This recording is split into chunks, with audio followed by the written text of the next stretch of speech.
తెలుగు పది నుంచి ఎన్నాళ్ళయిందో అని చేయించాను. ఆ కరివేపాకు పచ్చడి కలుపుకోండి.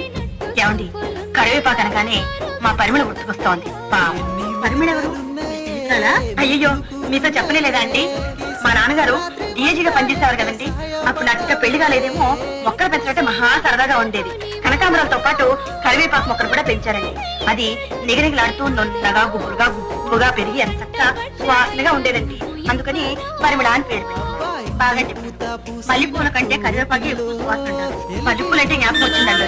నేను చదువుకునే రోజుల్లో మా దొడ్లో అండి పెద్ద మల్లె చెట్టు ఉండేది. సాయంత్రం అయ్యేసరికి గంపుడు పూలు పూసేవి. అవన్నీ కోసి గుచ్చుకునేటప్పటికి చీకటి పడిపోయేది. ఇక అప్పుడు పెట్టుకుని ఏం లాభం? పెళ్లి కాలేదుగా. అందుకని కరిగుడ్లో చుట్టుకుని దాచుకునేదాన్ని. తెల్లవారేసరికి పుల్లా విచ్చుకునేవనుకోండి. అవన్నీ పెట్టుకుని స్కూల్కి వెళ్తుంటే మల్లేశ్వరి అని పిలిచేవారండి. అప్పుడండి నా జడ జరిపోతున్న మోకాళ్ళ వరకు ఉండేదండి.